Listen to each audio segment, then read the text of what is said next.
नमस्कार दोस्तों। आज का टॉपिक है राउल्ट का नियम। तो राउल्ट का नियम वाष्पशील विलयन के लिए और अवाष्पशील विलयन के लिए अलग अलग है। कहने का मतलब है कि वाष्पशील विलयन के लिए इसकी डेफिनेशन अलग होगी और अवाष्पशील विलयन के लिए इसकी डेफिनेशन अलग होगी।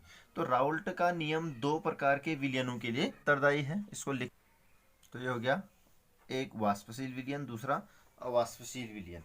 तो वाष्पशील विलयन के लिए पढ़ते हैं सबसे पहले हम। तो इसमें लिखते हैं वाष्पशील विलयन। राउल्ट के नियमानुसार किसी भी विलयन के किसी घटक कण का आंशिक दाब उस घटक कण के शुद्ध वाष्प दाब तथा मोल प्रभाज के गुणनफल के बराबर होता है। तो इसको कैसे हम उदाहरण के द्वारा समझते हैं, आइए देखते हैं। माना किसी विलयन में दो पदार्थ ए तथा बी उपस्थित हैं। तो ए पदार्थ के लिए निकालते हैं हम ए का आंशिक दाब। ए का आंशिक दाब बराबर हो जाएगा आपका पी ए। शुद्ध वाष्प दाब किसका? ए का। ए का शुद्ध वाष्प दाब, ये मान लिया हमने पी नॉट ए। मोल प्रभाज क्या हो जाएगा? मोल प्रभाज किसका? ए का। तो ए के लिए मोल प्रभाज क्या हो जाएगा? चाई ए। तो राउल्ट के नियम से राउल्ट के नियम से क्या हो जाएगा? P A equals to P not A into chi A. इससे हम डेफिनेशन निकालते हैं।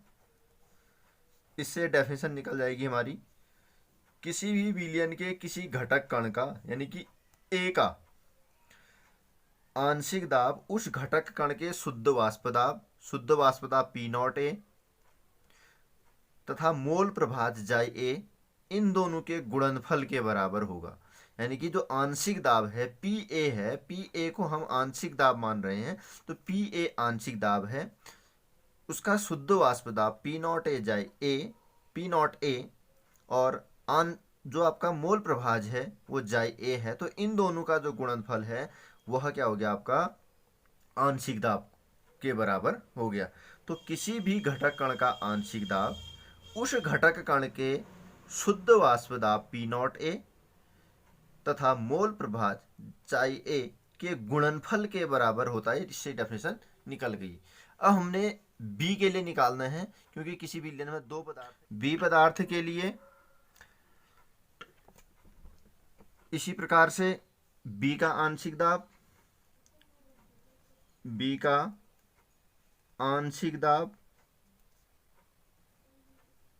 बराबर हो जाएगा पी बी। बी का शुद्ध वाष्प दाब पी नॉट बी। तो ये हो गया बी का आंशिक दाब पी बी, बी का शुद्ध वाष्प दाब पी नॉट बी, मोल प्रभाज क्या हो जाएगा?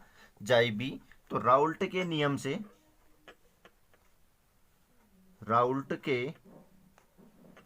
से पी बी बराबर P not B into chi B.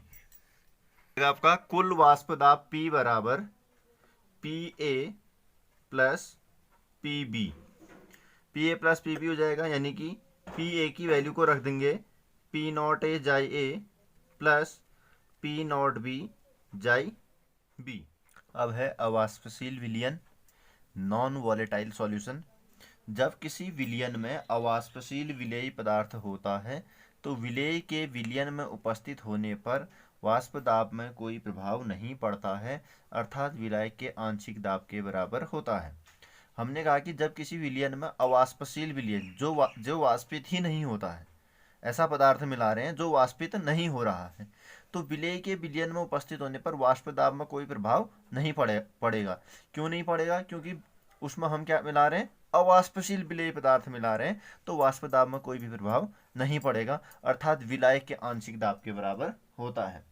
अब हम लिखते हैं इसमें, अतः किसी निश्चित ताप पर एक अवाष्पशील विलेय पदार्थ युक्त विलयन का वाष्प दाब विलयन में उपस्थित विलायक के मोल प्रभाज के बराबर होता है। तो हम इसमें क्या लिख सकते हैं, विलायक के मोल प्रभाज के बराबर होता है कह रहे हैं हम, तो यहाँ पर P विलायक बराबर हो जाएगा P नॉट जाई विलायक। ये हो गया आपका P विलायक बराबर P नॉट जाई विलायक। जाई विलेय धन जाई विलायक बराबर 1 होता है। विलेय और विलायक का योग क्या है, 1 होता है।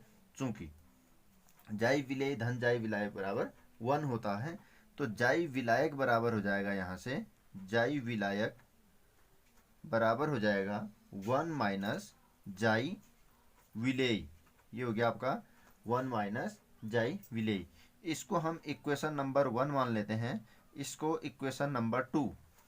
तो समीकरण नंबर 2 का मान, समीकरण 2 का मान समीकरण 1 में रखने पर, समीकरण 1 में रखने पर अब हम रख देते हैं P विलायक बराबर हो जाएगा P नॉट 1 माइनस जाई विलेय। P विलायक बराबर P नॉट 1 माइनस जाई विलेय, क्योंकि P विलायक बराबर P नॉट जाई विलायक होता है और जाई विलायक की जगह 1 माइनस जाई विलेय हमने रख दिया। अब इसको हम इस तरीके से सॉल्व कर सकते हैं, P अपॉन P नॉट बराबर हो जाएगा 1 माइनस जाई विलेय। ये हो गया 1 माइनस जाई विलेय। तो अब इसको और सॉल्व कर लेते हैं, इसको हम इधर उधर कर सकते हैं। 1 minus P upon P not बराबर हो जाएगा आपका जाई विलेय।